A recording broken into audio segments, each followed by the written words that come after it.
Welcome, everybody, to another edition of the Hail to Michigan podcast. I am your host, Ronnie Harder, back after a long break, couple weeks since we've had a podcast episode uploaded. My two gracious co-hosts, Contown, Matt. Contown, how are you? Good. Happy to be here. Going through a little bit of sickness right now, but it's late October. There's no such thing Struggling. as 100%. Once you get into conference play, you got to push through it. Battle through the meat of the schedule. Just go down the stretch here, and I'm gonna do that. I'm gonna push through it, and we're gonna get it done. Good. We need you healthy. We need you healthy. It's state week. So, Matt, how are you, Everyone my dress. friend? Everyone dressed for rivalry weeks. Yes, exactly. Matt, I'm doing good. Doing good. Content actually called that last week. He said, I went through it a little bit, then you were out for a little bit, and then it's like he said it was going to be him yeah, next, and he was right. But I'm doing good. Getting more nervous each day this week, but excited for Saturday. nervous, man. You guys can't keep saying you're nervous, and you're gonna end up making me nervous. I'm not nervous right now. I got Mamba mentality going on. I can't be nervous. I love this team.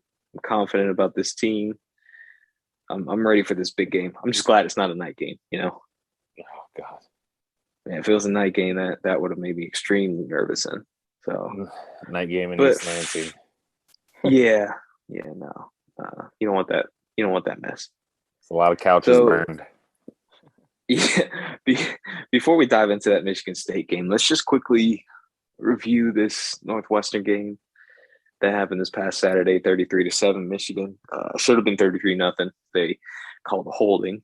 That happened on Chris Hinton, but it's okay. They still got a nice win against a solid opponent who's been playing better as of late. But let's just dive into this. The first half wasn't what we expected on offense. Defense did their thing, of course, but then the second half they really turned it on. Saw Haskins really go off, Corum really go off. Cade played a very conservative and game manager type of game. Um, I think he threw like 20 passes or something like that, or around that, and only had about 120 yards or something. So it was a lot of checkdowns and the usual game for Cade, I guess you could say.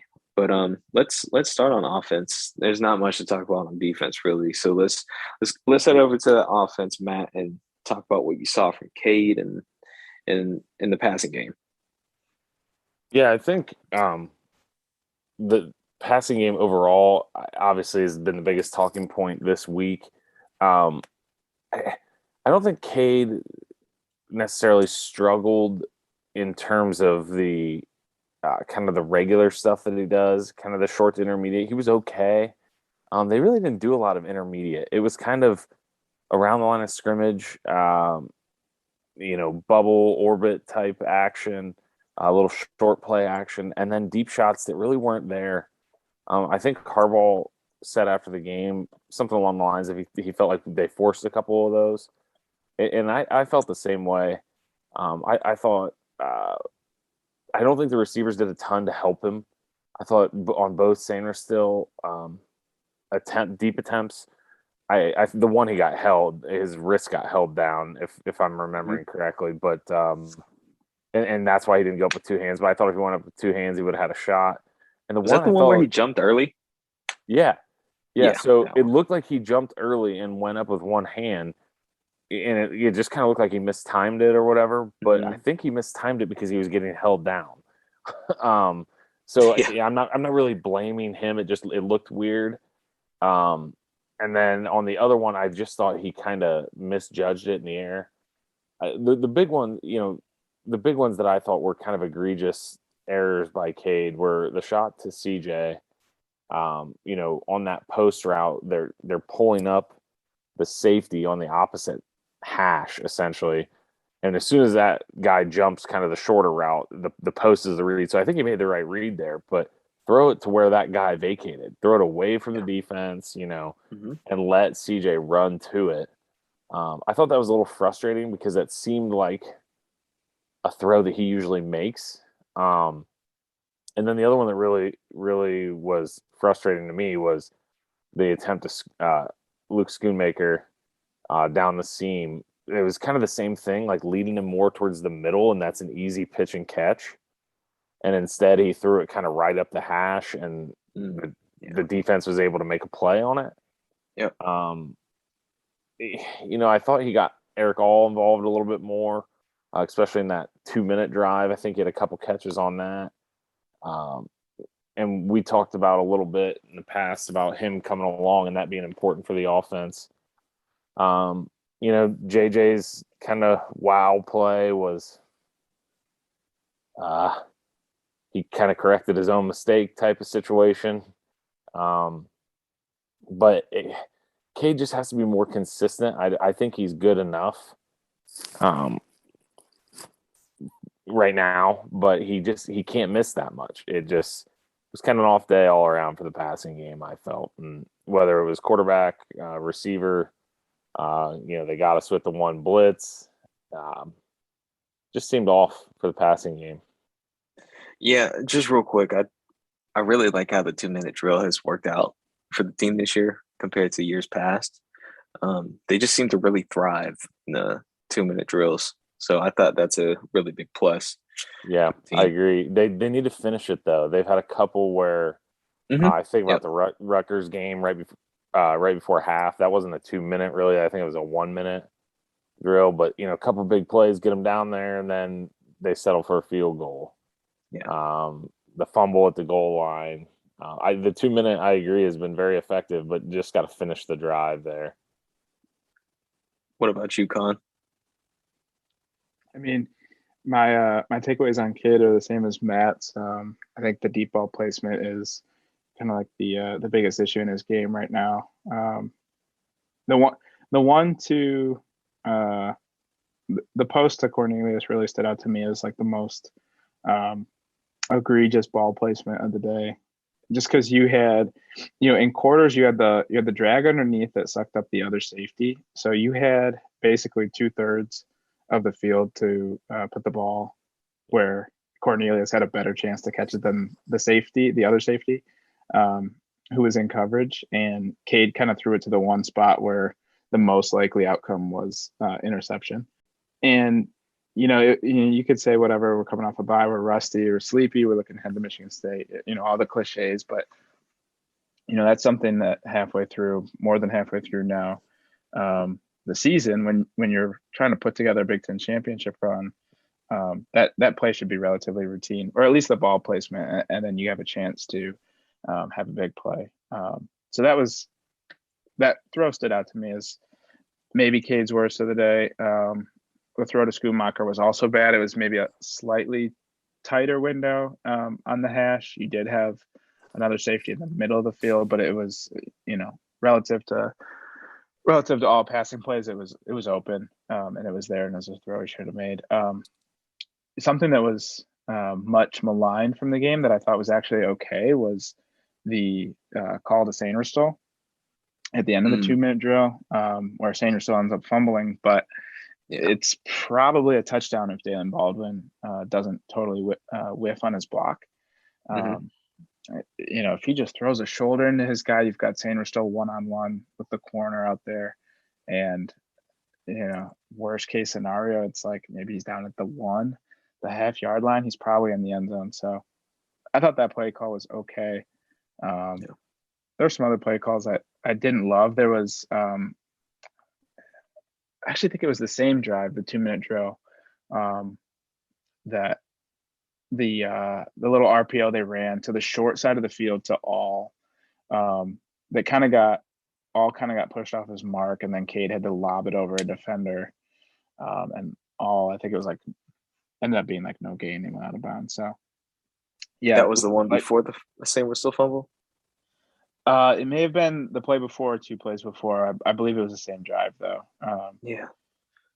But yeah, no, like Matt said, and like you mentioned, Ronnie, the 2-minute drill was really good until they get compressed inside the 10 and 5 there, and then they really need to work on finishing. Yeah, just give it to Haskins. Give it to Haskins. I think we had 2 timeouts when we got inside the 10-yard line too. So You Wow. had the opportunity to run more of your base run package. That's something we've talked about previously. Michigan leaving points on the field. You can't do that against Michigan State. You can't do that against Penn State. Certainly can't do that against Ohio State. You know, the Nebraska game, we ended up leaving, I don't know, 4 to 10 points on the field. This That should have been a obviously, blowout. yeah, Michigan should have won that game by a couple touchdowns, and just missed opportunities here or there, little tiny mistakes here or there, cost them. So against Northwestern, you can do those things and still cover, but those are things that Michigan's going to have to be perfect on from here on out. Yeah, guys. Honestly, there's just I feel like we have more to talk about against Northern Illinois than in this game against Northwestern. I mean, yeah, the offense, they were okay at best and still put up 33 points against the okay Northwestern defense. I don't know. Going into this Michigan State game, I'm going to go ahead and segue. Honestly, I want to see the offensive line play improve a bit more. I thought Stuber really didn't look all that good. I thought just whoever was in that left guard didn't look that good. Filiaga was at left guard, right? Wherever Filiaga was, I just thought he didn't look good at all. Or was it right guard? He was playing right. Right. Okay. Yeah. Just that right side of the offensive line, I thought didn't look that good against Northwestern. And we need to see that improve. Hopefully Zinter's back this week against Michigan State. But yeah, Matt, talk about that offensive line play and what we need to see against Michigan State that we didn't see against Northwestern. Yeah, I think it's important to keep into context that the combination of Barnhart, Filiaga. I mean, Filiaga is probably the third guard, or has been, and Barnhart would be probably the fourth. I think it's important to keep in mind that with some of the line shuffling, some of those kind of mishaps are going to happen. I do think that if one of the two typical starting guards are back, I think there's a chance that it could be Barnhart with them. I thought he played really well from my look of things, but and I believe Contown said he graded out pretty well on Pro Football Focus. So that's not the end all be all, but it kind of confirms what you're seeing sometimes. I think against Michigan State, it'll be huge. That I think that's what the biggest strength of their defense is their front four. I'm not a huge. Their linebackers are okay. Crouch is pretty erratic. He can make a big play, but he's still athletic, very athletic. But he seems to be kind of out of place quite a bit. And Holiday is a young kid that he's all right. But I think their front four, and including their depth, especially in the middle, is probably the strength of their defense. I think Jacob Slade is a stud. I liked him in high school. I think he's just a very good player. And Panasuk is as well. Panasuk, I think I mispronounced However you pronounce it. Yeah. Yeah, he's a really good player too. And I think I've been impressed with what I've seen from Simeon Barrow, and Maverick Hansen. I've noticed kind of flash quite a bit too. Our lads has him listed as the 5th defensive tackle, but I've noticed him out there a little bit more than the second unit. Yeah, that's what I thought too. That's what I've noticed.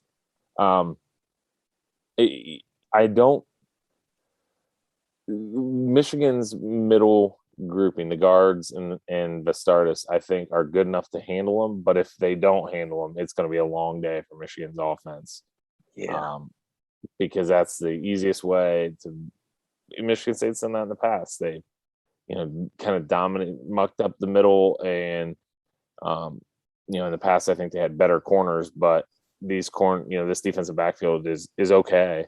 So good enough to hang for sure, especially if the line is dominating. So if their defensive line is dominating. I think it's going to be a tough matchup for Michigan. I do think Michigan State's defense is definitely the strength of the team, despite the headlines that the offense is kind of garnering throughout the season. I think their defense is better.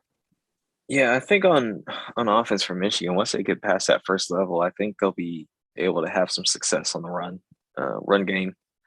I like you said, Crouch he's okay at linebacker at best. Same with Halliday. They run more of like a 4-2-5, if I'm not mistaken, because they have a lot of defensive backs that play. So I'm not.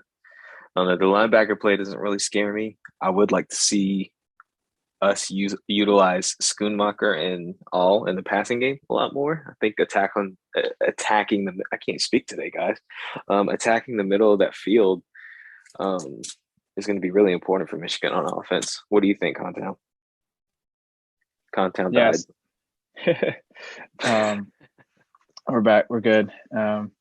No, yeah, I agree. I think I agree with Matt. The weakness on Michigan State's defense is certainly the linebackers. They're not terrible, but they're not. They're up and down, and when they're down, they're exploitable. I keep seeing a lot of Michigan fans talking about the secondary being the weakness for Michigan State, and I don't think it's really.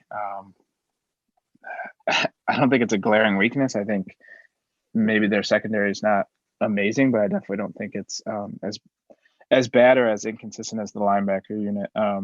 So not to cut you off real quick, but I don't think they really have a weakness, but I don't think they have a strength either. I think they're just kind of like solid all around. Maybe like the linebackers are a little bit weaker, but I don't know. I'd say, yeah, I mean, it's almost pretty similar to Michigan's defense. I would say our linebackers are the soft spot, and maybe I would grade our linebackers out better than theirs, but it's the secondary is fine at Michigan State. Henderson's a good player. Yeah, he is. As Matt said, the D line is good. Slade is a beast. So yeah, I think attacking the middle of the field is going to be huge. You're probably going to get quarters coverage. They've been running that since Narduzzi's been was there, and they've kept running it under Tucker.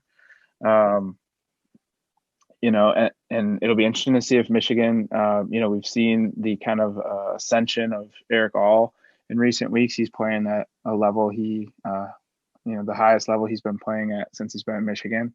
It'll be interesting to see how they utilize him over the field, over the middle of the field, how they utilize maybe the RPO game to play off the strong rushing attack and maybe put those linebackers into conflict. Because I do think they're mistake prone. Matt mentioned that Halliday's a young guy.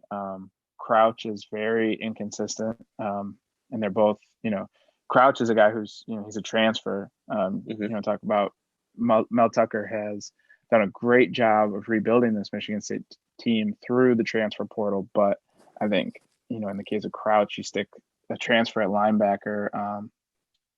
You got to learn a new system, and linebacker's already a tough place to play. So, that can be exploited. That's something that Michigan needs to definitely try to attack early and often. I think they did a poor job of that last year. Simmons was kind of a similar player to Crouch in terms of being like a little bit erratic. Mm-hmm. And you run right at him. The guy's athletic. He can make plays. Both it's very similar. I mean, Crouch is bigger, but if you're not playing games with those linebackers, you're going to be in for a long day. And I felt like that's something they really struggled with last year. So hopefully they come out with a little bit better plan this year. I try and leave last year out of my memory. It's such a bad memory.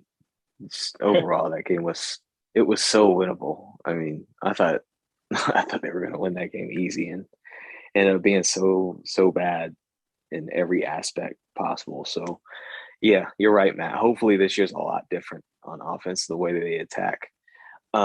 Let's jump over to the passing game and talk about what we need to see from Cade and how he needs to attack this defense. We kind of talked about you know what the play calling should be, but how should Cade attack this defense? I think so. I think Michigan State can be run on. I think Michigan can have success in the ground game, and that's going to lead to play action shots, and hopefully we see more more RPOs than we've seen this year. I actually think Michigan has kept a lot of those in the bag. They've been more of a play action team in the passing game. But I think they're going to use the run to set up the pass, and you're going to get the opportunity to take deep shots off play action. And that's kind of what we touched on in the Northwestern game. When you get those deep shots that your running game has set up, you gotta give your receivers a chance. Some of the Michigan fan base has been talking about receivers, not getting open or not doing their job, and I really don't think that's the case. It's going to be up to Cade to find the receiver that's open. If it's not your first read pre-snap, then you come down off the deep shot, take the check down. But if you got one-on-one, you got to put the ball in the right spot to give your receiver a chance. That's something that we've seen Cade like last year do well, and earlier this season at times do well. And it seems like the last few weeks have stood out in a negative way in that regard. In the Nebraska game, in Northwestern this past weekend. So, Michigan's going to do a lot to set up the deep shots via the run game. So you're not going to have a lot of opportunities. And when you get them, Cade's ball placement has to be really, really good to give CJ and hopefully Roman Wilson and Baldwin a chance to either catch the ball or at least draw a penalty.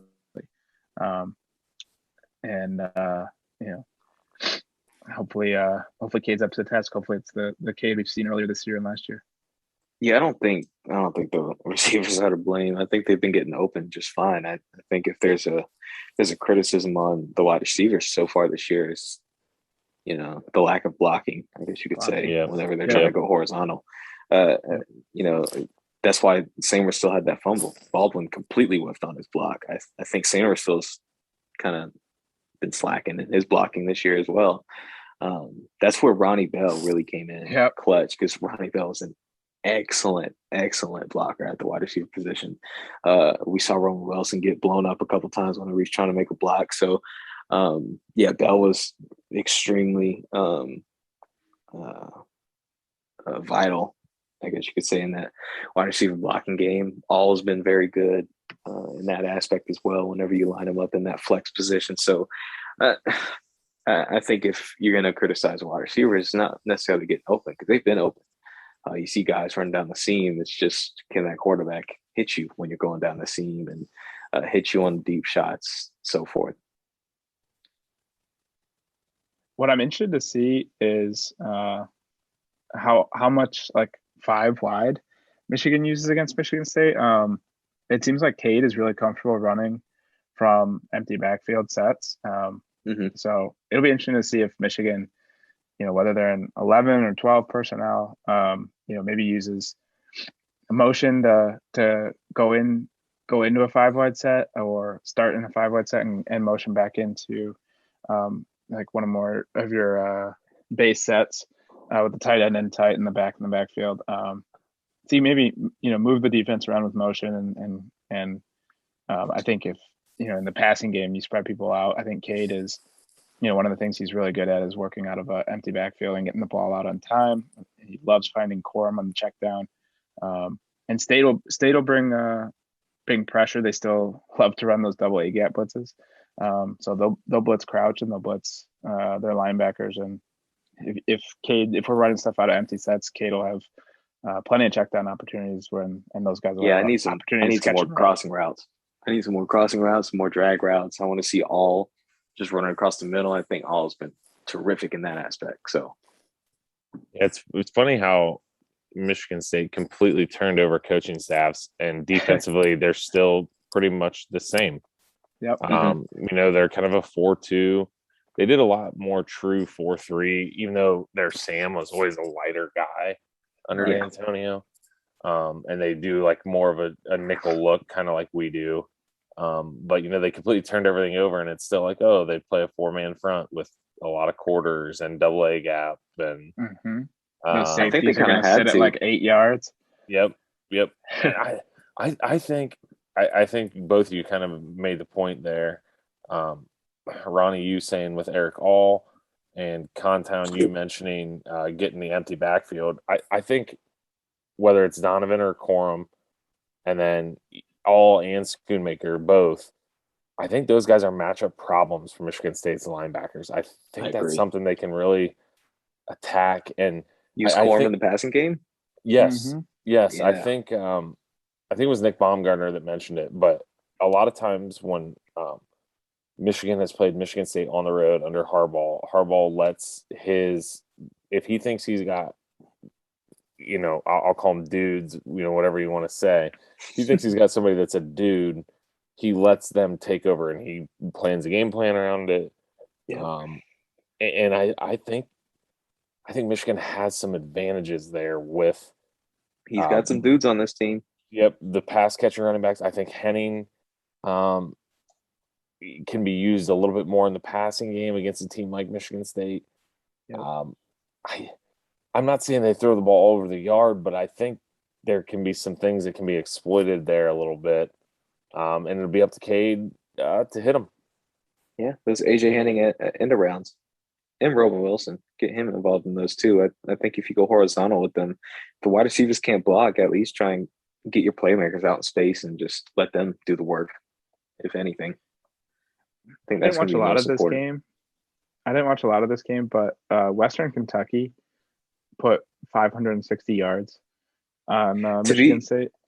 To be fair, Bailey Zapp is actually a really good quarterback for us. He's really good, and they imported the Sam Houston State, basically the whole Sam Houston State offense. They hired the coach. I think Zappy was the quarterback at Sam Houston State. I think they brought a receiver as well. And so it's the offense that Sam Houston State just won the FCS national championship with. It's a good offense and a really good passing offense, but I do think it. And they want to spread you out. They want to use the whole field. I think they did show that Michigan State can be thrown on, and maybe that's where a lot of the narrative that Michigan State's weakness is the secondary comes from. But it's there, and it might be kind of the passing offense and the formation looks that Cade is most comfortable with. Yeah, I agree. I want to see some stuff out of the backfield with Corum, kind of similar to what we opened up against Minnesota with last year, where he's just going on that little bubble screen and just let him make some plays on the open field. I think they ran that a couple times with him this year too, on the left side rather than the right side. So I would like to see more of that. Like Matt was alluding to, it's going to be really important for this offense to exploit Michigan State's biggest weakness, which is those linebackers. So getting those running backs out in the passing game, getting those tight ends across the middle and just attacking the middle of the field. Like I said earlier, I think that'll be the keys to this game on offense. I'm confident in the running game being able to do their thing. And they did their thing against Wisconsin. They did their thing against Nebraska on the road. So I don't see any issues against Michigan State other than the fact that it's a rivalry game. So Michigan State is probably going to come out a little bit more crazier than our other opponents have been on the road. But, I feel confident about Michigan's run game against Michigan State. Let's move on. Go ahead, Matt. I think they will be able to run the ball. I think, Wisconsin was really the only one that has slowed the run game down. I don't know that they'll, run the ball for 250 plus, but I think they should be able to run the ball well.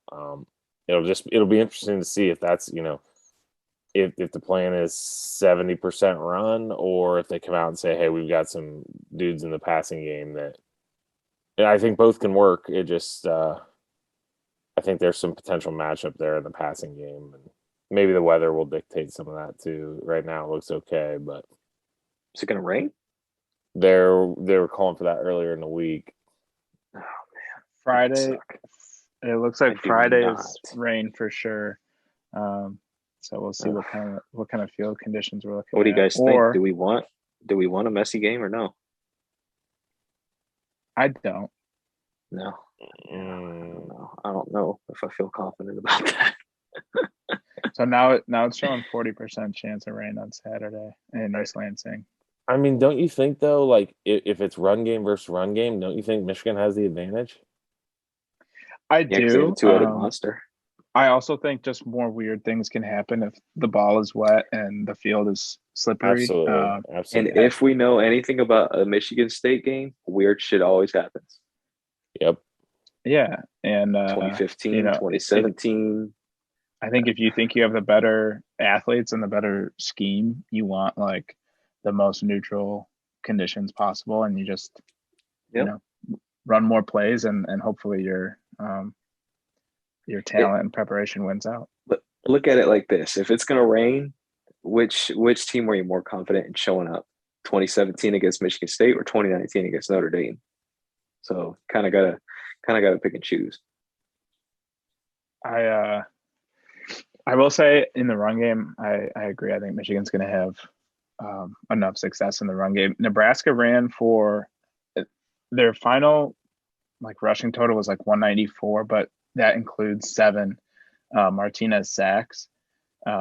So you take those out, and they're well over Yeah, 200 well yards over 200. at Because when almost Martinez five takes a yards a rush. sack, it's a fucking sack. Like he takes like 7, 8 yard sacks. So like, and Michigan doesn't have a Martinez at the quarterback position, but we've got two backs better than anyone Nebraska has, and a much better offensive line. Like Nebraska's offensive line is pretty bad. So I do think Michigan's going to have. I think they can get to the 200-yard mark on the ground, and if you could guarantee me that today, I would tell you Michigan's going to win the game. Don't disrespect Dan Villari like that. We do have an Adrian Martinez on our team. All right, let's move over to Michigan's defense.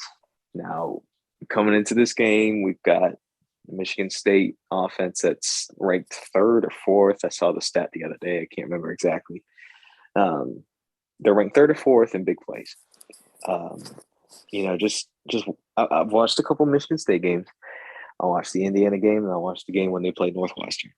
Uh, then the other games I kind of rewatched and just looked through their offense, see what we saw. Um, I will admit I do like Kenneth Walker. Um, I like his ability to make cuts and get in and out of traffic. I do like his ability to run the football. I will say he can be slowed down, um, but to slow them down, you got to slow down the passing game. But the issue with the passing game is they rely heavily on those big plays to Naylor and Reed. Um, we saw against Indiana last week that offense was completely shut down. Kenneth Walker couldn't do anything. Big part of that was because of the fact that Thorne couldn't make those big plays to Naylor or Reed. We're used to seeing 208 yards or 200 yards for one of those wide receivers because they got a 75-yard touchdown pass or 60-yard touchdown pass and so forth. So they're going up against a Michigan defense that's ranked fourth in the nation in terms of giving up big plays. So, Matt, let's start with you. What are you going to be looking for from Michigan's defense to limit those big plays that Michigan State's done so well this year? Yeah, I think that's really the key to the game, both in the run game and the pass game, is just limiting those. They're probably going to hit a couple, but their offense has been so erratic. Like they don't seem to move the ball very well at all, and then they'll hit a big one, and it's like, okay, so is this offense bad? I always go back and forth, like, does that make them bad or does that make them good? Because of the ability to hit the big play. I think if you limit the big plays, I'll say 6 is usually kind of the number that I'm kind of looking at, and by big plays I mean 20 plus. Either through 20 plus on the ground and 30 plus through the air. Um, I just 6 would be anything above 6. It's going to be a long, long day. If you keep it under that and you keep them kind of spread out, Michigan's been very good defensively at. Um, Other than the Nebraska game, that kind of limited it to like, okay, they have one kind of blown assignment per game that results in a big play, and then other than that, it usually kind of they make you kind of go drive the field length of the field on them. I think it'll Yep. be important for Michigan to keep Walker boxed in. I think when he bounces is when he's most dangerous. I mean, obviously, um, getting him on the edge against our corners have tackled well this year, but getting him on the edge, I think, is going to be a little bit of a problem if he gets there. So keeping him boxed in will be important. The receivers, it's just like last year's nightmare. Is just making me hesitant about being confident there. That's the thing I'm most worried about is Michigan's pass defense against the explosive plays. We play a much different style this year than we did last year that I think helps limit that. But at the same time, it's still the same cornerbacks and their receivers are back. The one that Torch just doesn't hardly play. I don't know if he's even there anymore. But I think it'll be important. I think they're going to just kind of play kind of more of their conservative style and let the defensive line control, or that'd be the goal. The attempt there is to try to let the defensive line control the game.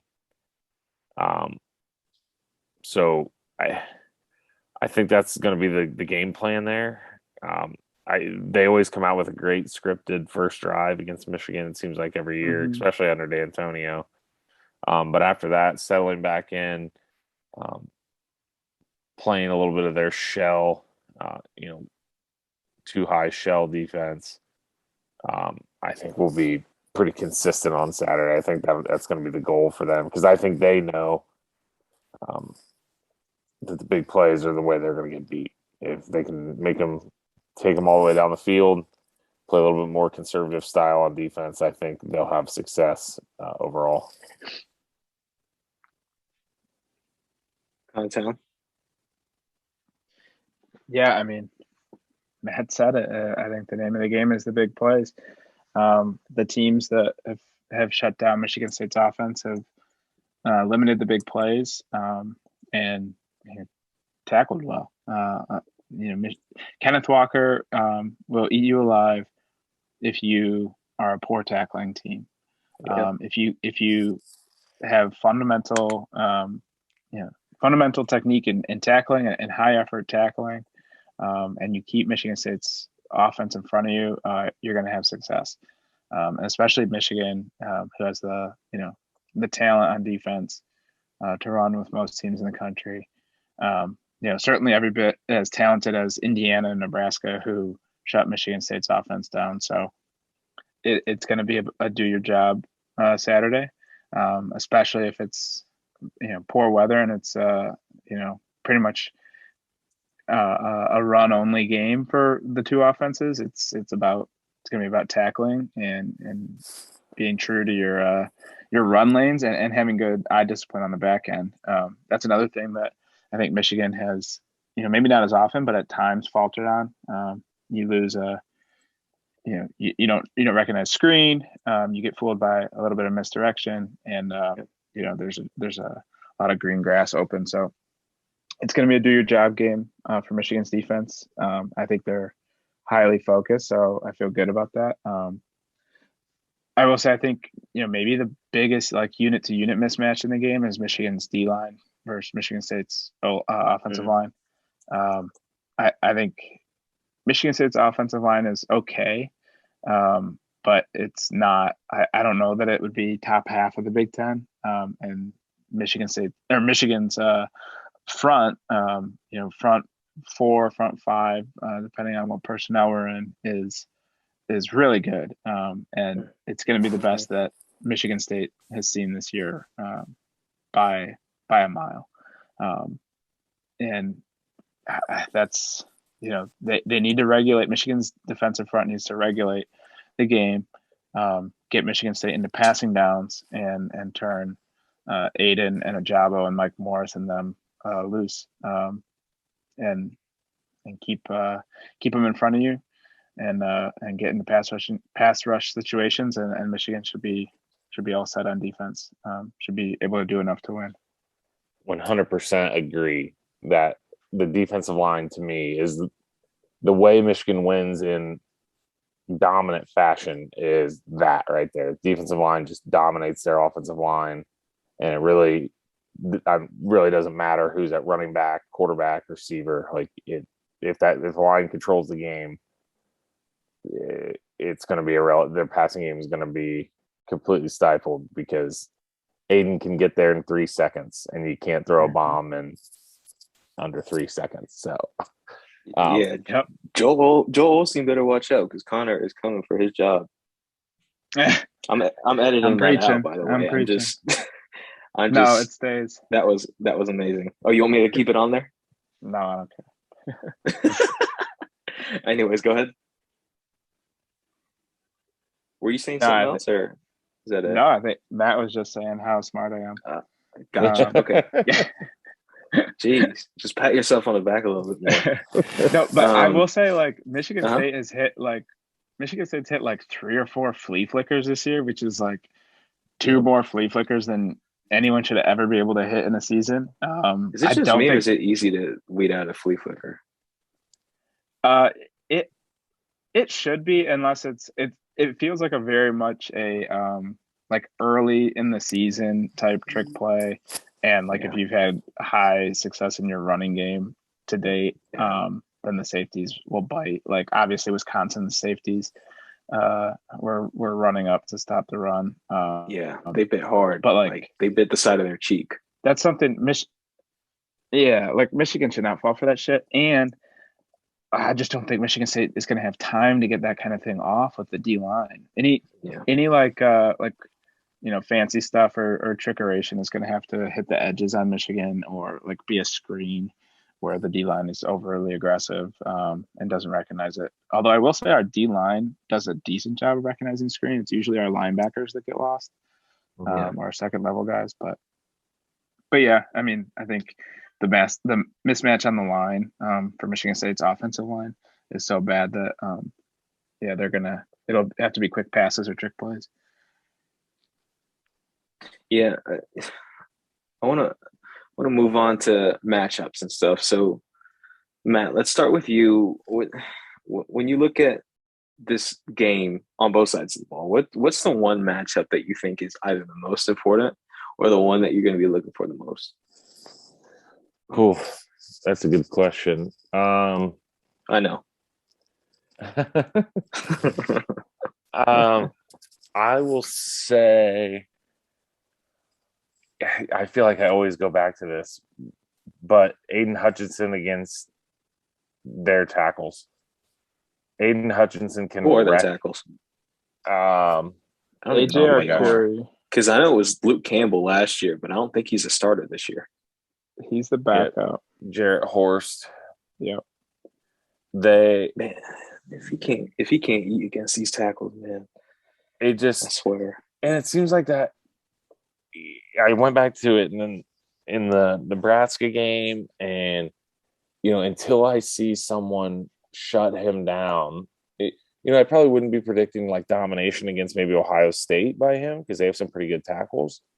But until he faces, he's already faced an NFL tackle and he dominated it.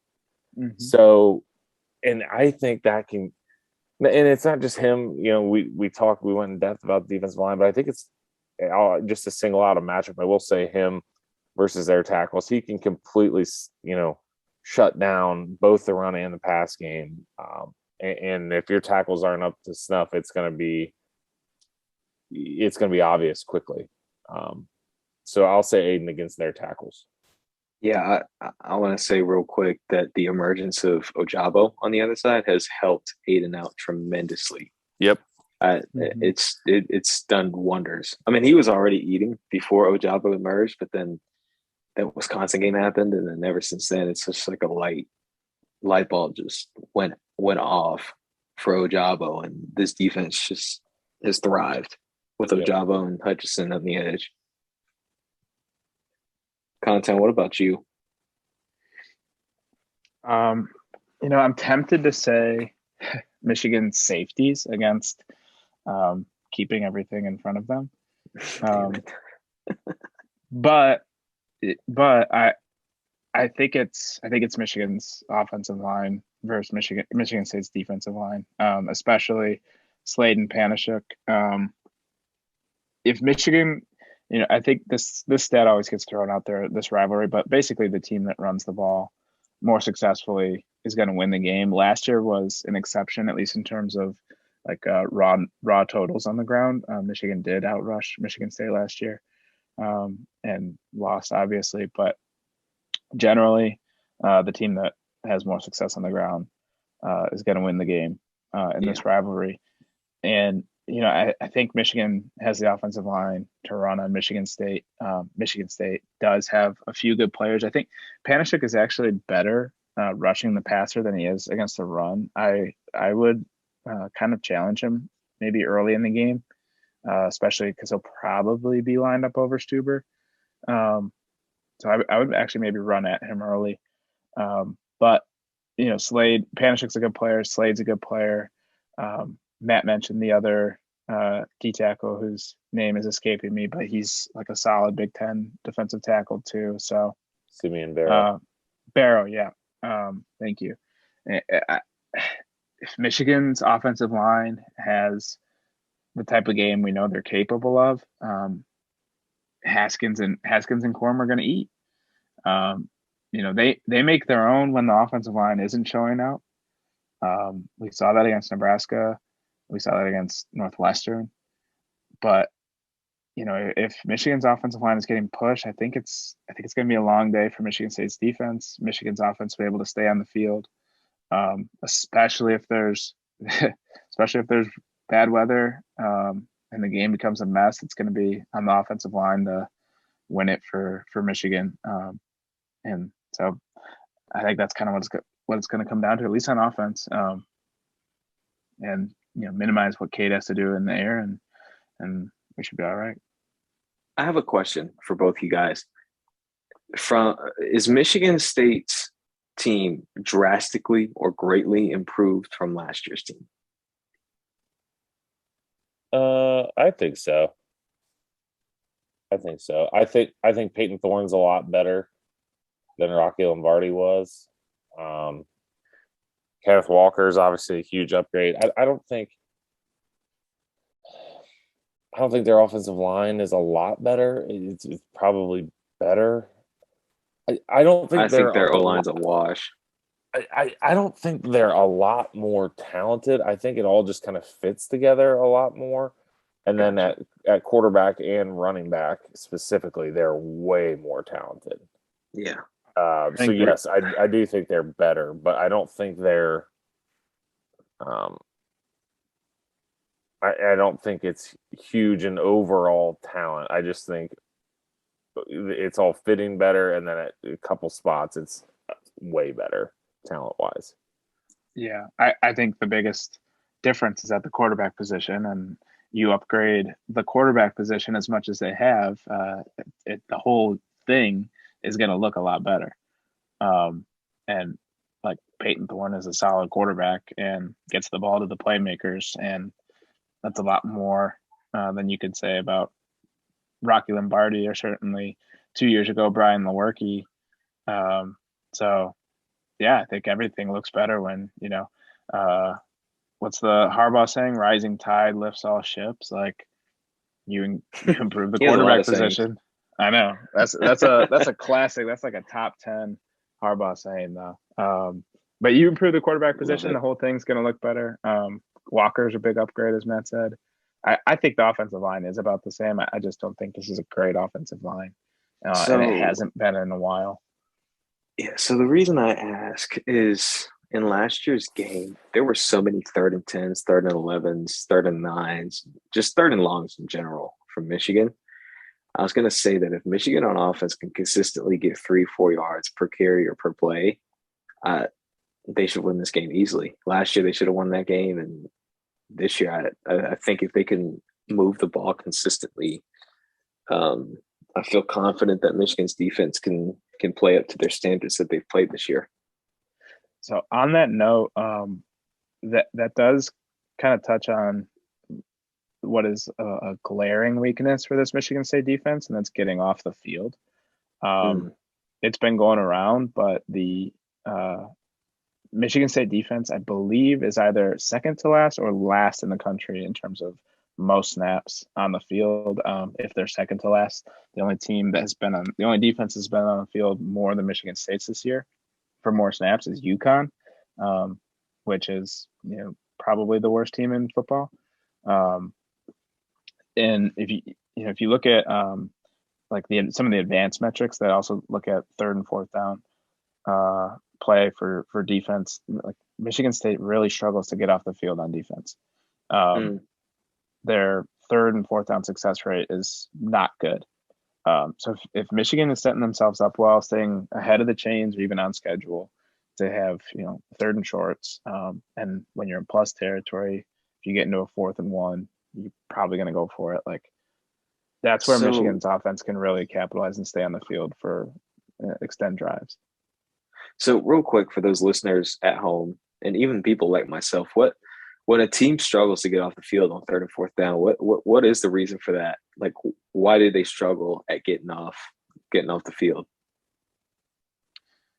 It always depends on down and distance. The reasons can vary based on down and distance. Either you just don't have a great line, and if it's a great D line or a great front, and if it's 3rd and short or 4th and 1, you're not getting enough push to get stuffs. Like if you have a poor stuff rate on defense, but it could be a lot of reasons. That some kind of feelings ball. It could be a mentality too. But if you're successful, if you have a good front and you're successful on early downs and you are getting ahead of schedule for your defense and you get them into passing situations, maybe you don't have the defensive backs to cover and capitalize on passing downs on 3rd down. So it varies on down and distance. Curious to hear what Matt's thoughts there, but it's not necessarily in my mind a straightforward answer for every team, for every defense. Yeah, I agree with that. It's not the same for every team. The one thing I would say is consistent, and you mentioned it a little bit, is the defensive line. I think that in general with defenses, whether it's 3rd and 4th down stops or just defense as a whole, if your defensive line is consistently winning the battle, you're going to have better numbers on, 1st down and getting them into 2nd and long, and then, 3rd down. It just having a good dominant front group, I think is big. I think one of the other things is kind of style of play. That was one thing, and I don't remember what the stats, but the one thing that was always or could always be frustrating with, like, say, a Don Brown style, and I use it just because we saw it so much. Yeah. If you're playing a press man coverage that's an aggressive blitzing team, well, on 3rd and 3, if one guy screws his coverage, it's an easy pickup for the offense. Whereas if you're more of kind of a base, more of a conservative, whether it's cover 2 or cover 3 defense, you're trying to keep everything in front of you. You're trying to limit plays, and you're not given as many easy outlets to where if you bring a blitz and they pick it up, well, then it's an easy 1st down. And I could be talked into either style working more on 3rd down, 3rd and 4th down, but I just think schematically it does make it tougher on the defense if you're a real aggressive man press man team, and your defensive line doesn't win. It makes it harder to get off the field. Gotcha. That's a good learning lesson for everybody. Just kind of wanted to figure out like what made it that way or why Michigan State struggled with that. So As we head into our final segment, it's time, guys. This is the moment I've been waiting for. Our predictions, our over unders, everything. I was looking forward to this, and I've been going back and forth on what my prediction would be, and I think I finally got it down pat on what my score prediction will be. But we'll start with our over unders. These over unders are brought to us by our sponsor, Prize Picks. If you use promo code HAIL you'll receive a 100% instant deposit match of up to $100. They've got a lot of great props on there. It's legal in Michigan, so if you're a Michigan fan, take advantage of some of these great props and some of these over unders that we're gonna go over. So let's start with our first one. Cade McNamara, 162 and a half passing yards, over or under. Matt, let's start with you. I will say over. Yes. I think they're going to try to exploit some of those matchups with the linebackers. I think that's going to be a consistent or part of the game plan, and I do think he will hit one shot. So for that, I'll say over. Contown? Give me the number one more time. 162 and a half. Yeah, I'll go over. I think it's going to be over by necessity. I think if Michigan is kind of in control or even comfortably winning, it's got to be over. It's got to be because we were able to hit enough shots. If Michigan's trailing, they're going to have to throw. So I kind of think it has to be over. And I don't think it'll be like a bad over where it's like Michigan's playing catch up. I think Michigan will scheme up the right things and Cade will hit enough to go over there. I agree. I'm gonna go over.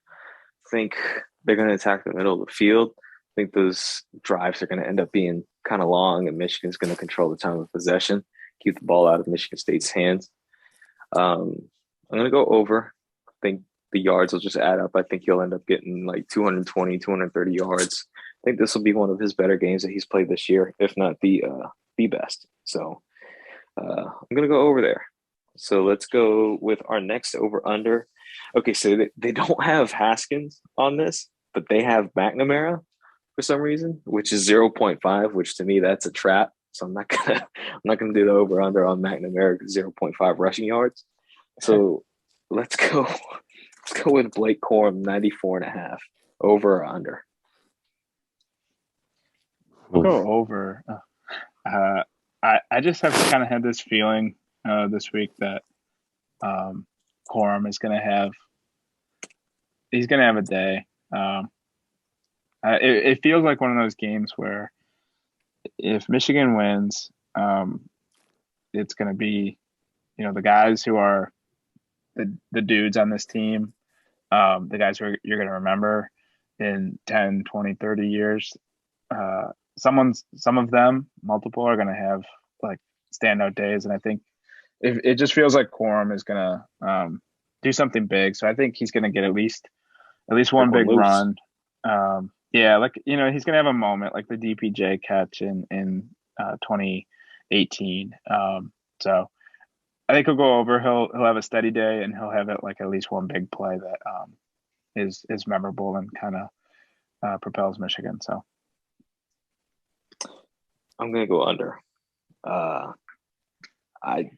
think this will be more of a Haskins game rather than a Corum game on the ground. That is, I think Corum's going to be featured heavily in the passing game, so I'm going to go under here. I still think he's going to have a really good day, but I think Haskins going to get bulk of the carries. Matt was mentioning earlier that Harbaugh has his dudes, and Haskins seems to be Harbaugh's guy. That's his dude on the team, especially at running back. So I think he's going to give Haskins a bulk of the carries at running back. So I'm gonna go under here. They don't have an over under for Haskins. I'm just gonna make one up. Let's go 102 and a half. Matt, let's go with you. I would be under on Core. I'm under on both. Under on Corum and Haskins. I do think Michigan's gonna have a good game running the ball, but those are just big numbers. I think they're both going to be kind of in more the 80 range. Um, I just, for some reason, I just have this feeling that they're going to try to attack a little bit more through the air. I think that's where some of the good matchups are. Um, I'm probably way off on that, but I just got a weird feeling about that. So I'm going to go under with both the backs. Contown. Yeah, I'll go under on Haskins. Partly because I went over on Quorum, but over 100 yards for Haskins, who's slightly, maybe not slightly, but he's not the home run guy that Quorum is. He's a little less explosive.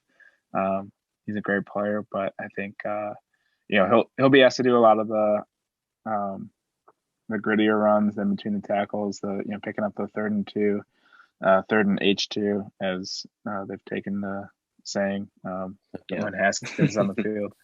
So I'll go under. Probably more like a 60, 70, 80-yard day for Haskins, which would be great, which would be, fantastic. But I am going to go over. Not too much over. I think it'll be less than 110, but over 102.5. I just think he's going to get a bulk of the carries. It's going to add up, and they're going to control the time of possession against Michigan State. And I think that defense will just end up getting tired as the game goes along. So I am going to go over, which leads us to our score predictions. Matt, let's get your score prediction for this game. So I think the most comfortable way Michigan wins is kind of more of a low scoring game. I don't love their chances in a shootout. And I think this game tends to be more ugly. And I think Michigan will want to make it a little ugly despite trying to exploit some matchups. I'm going to say 24-14 Michigan. Jesus Christ. Just pull my heart out, will you? Goodness. All right, Contown, your turn. So, it's tough. I am nervous for this game. I think keep in mind that we've been pretty aligned on our score predictions. Oh yeah, I know. I have more of a margin of victory in my head than a score. I'm kind of going back between a couple of scores right now, but okay. I think Michigan is just they're just super focused. I like the makeup of this team. When these two teams take the field, I think Michigan's going to have like 4 or 5 of the best football players on the field. Like the top 4 or 5 players in this game will play for Michigan. In Aiden Hutchinson, Blake Corum, Dax Hill, and maybe even Hassan Haskins. And I know that's some uber disrespect to Kenneth Walker, who's getting Heisman mentions, and I don't mean it that way because he will make you pay. Yeah. If you screw up, he's a very good back. But yeah, right now you look at Pro Football Focus, Blake Corum and Hassan Haskins are 2 of the top 3 running backs in the country, along with Bijan Robinson. So I just think Michigan has too much, and it's not like an arrogant team. I think they're super focused. They want revenge for what they allowed to happen in this game last year. And I think Michigan's going to pull away late. I'm going to go with the number I had in my head originally. I'm going to say 31-20. I do think Michigan State is going to get, like Matt mentioned earlier, they've got a scripted drive that they always have for this game. They're going to have a handful of trick stuff or stuff that they just haven't shown yet this year, that they're going to roll out. They're going to be ready for this game, but I think Michigan will be too. And I think as the game goes on, the Michigan rushing attack, and then our defensive line on the other side of the ball is just going to wear them down too much. I think Michigan will kind of put it away late, and I'll say Michigan 31, Michigan State 20. All right, you guys ready for mine? Yeah. 42-7 Michigan. No, I'm just oh my god. No lie, I had it 31-17. Okay. Michigan winning this game. So me and Contown are once again heavily I was aligned on this I was on the going score. either 28-17 or 31-20. Yeah, I don't know why, it's kind of weird. 11. Yeah, we're I a just brother from another mother, Ronnie. Yeah, I I had 10, 14, 11, and 10. We're all right there. yeah, we don't care. I will say the one thing I did say when we were off air a little bit. I always overlook Michigan State, and I'm not doing it this year. Like Me neither. I am nervous about the game, but like I'm usually like, oh, Michigan's way more talented, blah blah blah. And this year, I do not feel that way. I just think there are some matchups though that Michigan can exploit, and so I think it's more of kind of a. I think they're going to be effective at hitting those matchups than I think they're that much better than Michigan State. Typical years, I can't see many paths to victory for Michigan State, and I can see some this year for sure. I think Michigan is going to be focused, like Contown said. Yeah, I agree. I think it'll be a one possession game until like 6-7 minutes left in the fourth quarter, and Michigan scores a late touchdown, put it up 31-17, and kind of just does it right there. In my opinion, that's how I think the game will end up going for Michigan. So I think they control the time of possession. I think they're steady on offense. I think they do just enough on defense to limit those big plays. I think Michigan State does hit one big play. I think that'll happen, and it'll be a learning moment for Michigan. And I think they'll adjust as they've done very well this year, and I think they come out on top in this game. So 31-17, Michigan. Let's go. Yes, it's kind of the perfect situation for Michigan to play this game because you can't overlook this matchup. It's a top 10 game. It's like one of the biggest games in the history of this rivalry based on like rankings and postseason implications. Michigan State like finally has some star power, like kind of like a Le'Veon Bell level player at running back. Like I agree. Like this is a team that Michigan wouldn't overlook in 100 years. So it'll be a good game, but Michigan's going to be focused. We won't lose it because we're not, mentally prepared to take on this team.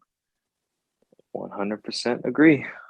Well, guys, that does it for this episode of the Hail to Michigan podcast. I'm your host, Ronnie Harder. Today, I was joined by my two gracious co-hosts, Content and Matt. You can find this podcast on Spotify, Apple, YouTube, wherever you find your podcast. Be sure to rate us, review us, subscribe, download, do it all. And, it's state week. Let's go out and beat Sparty. And as always, go blue.